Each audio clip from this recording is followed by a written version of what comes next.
اومدم و دنبال پیامبر اکرم صلی الله علیه و سلم میگشتم تا اینکه گفتن مبعوث شده. در مدینه منوره اومدم دیدم بله سرزمین هجرت پیامبر اکرم صلی الله علیه و سلم مدینه منوره است و مدینه همان نشانی هایی رو دارد که این راهب به من گفت. در میان دو تا سنگلاخ، نخلستانی است که در میان دو تا سنگلاخ واقع شده، یعنی دو تا کوه واقع شده. و بعدش رفتم گفتم خب این محمد رو من آزمایش میکنم ببینم سخنان این راهب راستن در حق ایشون، آیا واقعا ایشون پیامبر هست یا نه. میگه رفتم گفتم ای رسول خدا، غذایی بهش دادم گفتم این زکات هست. گفت ما پیامبران زکات نمیخوریم، من زکات نمیخورم، زکات برای من جایز نیست. گفتم این حرفش درست در اومد. بعدش خدمتش رسیدم گفتم که غذایی بهش دادم گفتم ای رسول خدا، ای محمد، تا اون زمان هنوز مسلمان نشده بود سلمان، ای محمد اینها هدیه به شما هستن و هدیه رو قبول کردن. این هست که سلمان میگه این مسئله باعث شد که من مسلمان شدم. پس زمینه برای بعثت پیامبر اکرم صلی الله علیه وسلم فراهم بود. ابو طیحان یکی از علمای یهود که در کتابهای یهودی شنیده بود که به زودی پیامبری مبعوث خواهد شد، در سرزمین شام یعنی سوریه امروزی زندگی میکرد. وقتی متوجه شد و نشانه ها و علامت ها را در کتابهای گذشته و در تورات خونده بود که این پیامبر در مدینه خواهد اومد و در مدینه، چون مدینه مقدار زیادی یهود و افراد قابل توجه یهود داشت، اومد و در مدینه سکنا گزید و در اینجا موند. وقتی و گفت آیا از من نمیپرسید، به سایر یهود گفت ای یهودی ها، آیا از من نمیپرسید که چرا من سرزمین سرسبز شام و پرنعمت شام رو ترک کردم و اومدم به مدینه، جایی که برای آب خوردن هم مشکل داره و سرزمینی خشک و بی آب و علف هست. یهود ازش پرسیدن چرا ابو طیحان چرا این کارو کردی؟ گفت به خاطر اینکه من در تورات و در کتابهای گذشته خوندم که به زودی پیامبری مبعوث خواهد شد و جای این پیامبر و نشانی هایی که برای این پیامبر دادن، این پیامبر به مدینه خواهد اومد و در اینجا زندگی خواهد کرد. به این خاطر من به اینجا آمدم. به طوری که این مسئله یعنی بعثت پیامبر خدا صلی الله علیه و سلم در میان یهود تبدیل به یک امر قطعی شده بود. وقتی که یهودی ها با مردم مدینه، با اوس و خزرج، دو تا قبیله معروف مدینه اختلاف پیدا می‌کردن، میگفتند به زودی پیامبری مبعوث خواهد شد و ما بهش ایمان خواهیم آورد و شما رو قلع و قم، شما اوس و خزرج رو قلع و قم خواهیم کرد. اوس و خزرج هنگامی که با نبی اکرم صلی الله علیه و سلم بعد از سال دهم بعثت تعداد زیادی از اونها بیعت کردن، میگویند یکی از عوامل بیعت ما همین بود که ما گفتیم ما زودتر به این پیامبر ایمان بیاوریم تا یهود از این فرصت استفاده نکنند. این بود که اوس و خزرج جلوتر از یهود به پیامبر خدا صلی الله علیه و سلم ایمان آوردند و گرچه تعداد اندکی از یهود مدینه مسلمان شدند، اما بیشترشون عناد و لجاجت به خرج دادند و از اسلام سر باز زدند. به هر حال در مدینه این صحبت ها برای رسول اکرم صلی الله علیه و سلم، مبعث رسول اکرم صلی الله علیه و سلم شده بود و مقداری هم زمینه وجود داشت، چون علمای یهود و اندیشمندان یهود در این زمینه صحبت کرده بودند.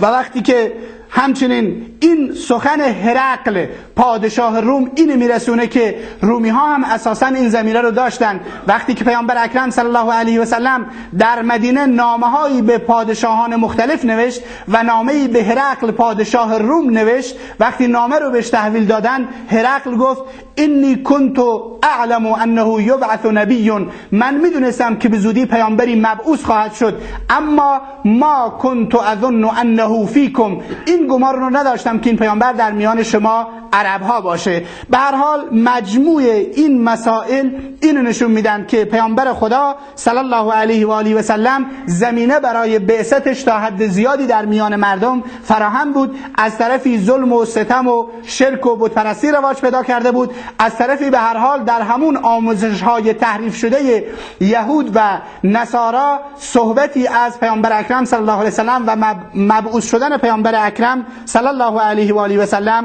وجود داشت.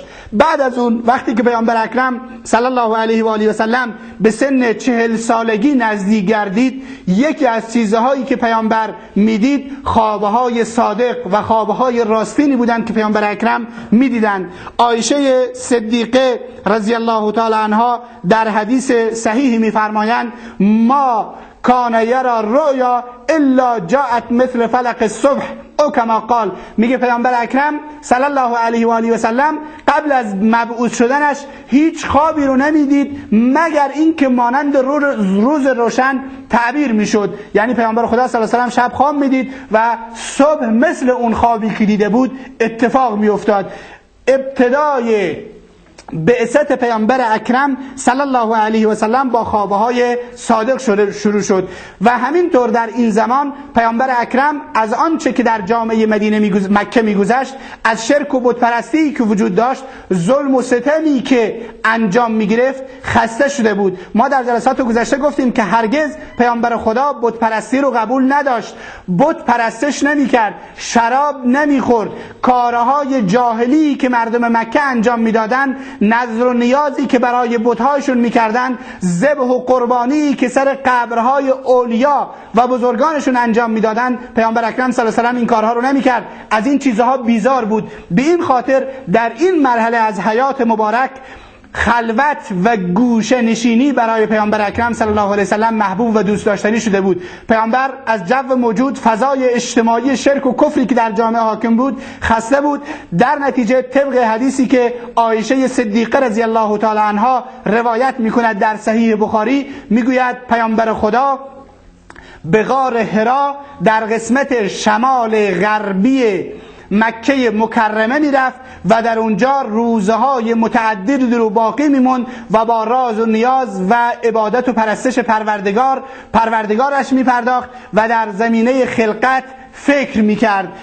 برای هر بار که می اومد برای چند روز از خانه خدیجه، اولین همسرش و در اون زمان همسری غیر از این نداشت، پیامبر اکرم صلی الله علیه و سلم توشه برمی داشت و اونجا میرفت عبادت میکرد، تا اینکه پیامبر خدا صلی الله علیه و سلم این گونه جریانش را تعریف میکند. میگوید در یکی از روزها در غار حرا نشسته بودم و مشغول راز و نیاز با پروردگارم بودم، ناگهان دیدم که فرشته، یعنی جبریل علیه السلام، فرشته آمد نزد من و گفت ای محمد اقرأ، ای محمد بخوان. پیامبر خدا میگوید من گفتم ما انا بقارئ، من خواندن بلد نیستم، من خواندن نمیدانم. میگه منو بغل کرد و فشار داد تا اون جایی که من توان داشتم منو فشار داد. بعد از اون مجددا رها کرد و فرمود اقرأ. گفتم ما انا بقارئ، گفت بخون. گفتم من خواندن نمیدانم، من خواندن بلد نیستم. مجددا مرا گرفت و فشار داد و بعد از بار سوم که رها کرد گفت اقرأ اقرأ بسم ربک الذی خلق الانسان من علق.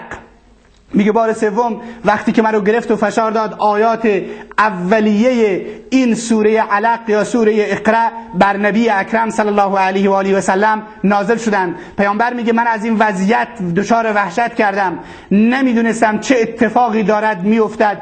این است که وقتی که این حادثه و این مسئله اتفاق افتاد، سراسیمه به خونه اومدم نزد خدیجه رضی الله تعالی عنها و گفتم زملونی مرا بپوشانید. خدیجه رضی الله تعالی عنها ایشان را پوشید و بعد از این که اون ترس و وحشت و رعبی که رسول خدا دچار آن شده بود برطرف گردید، خدیجه گفت چه اتفاقی افتاده؟ پیامبر خدا فرمود چنین وضعیتی، ماجرا رو تعریف کرد، گفت چنین وضعیتی برای من اتفاق افتاده. خدیجه رضی الله تعالی عنها، این زن زیرک و هوشیار، فرمودن لن یخزیک الله ابدا، هرگز خدا شما را رسوا نخواهد کرد. خدا کسانی رو رسوا میکنه که انسانهای بدی باشن، انسانهایی باشن که کارهای بد انجام بدن، به درد دین و دنیای مردم نخورن. شما کسی هستید که با مردم کمک میکنید، همکاری میکنید، همدردی با مردم دارید، دست نوازش بر سر یتیمان میکشید و بالاخره انسان خیر و اهل خیری هستید.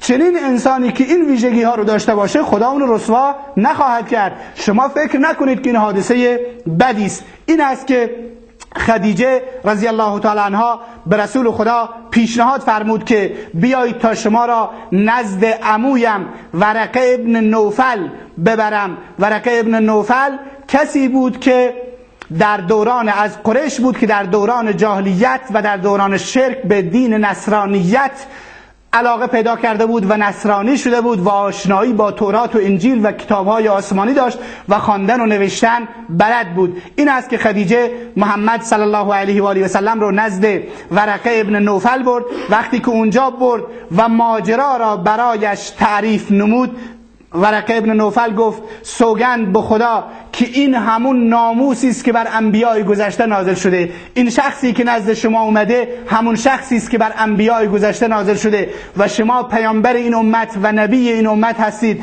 ای کاش من زنده می بودم و زنده باقی می موندم اون زمانی که قومت تو را از مکه بیرون میکنن. محمد تعجب فرمود، گفت او مخرجیهم، آیا اونها ما رو بیرون خواهند کرد؟ گفت بله، قانون خدا در روی زمین این هست، سنت خدا در روی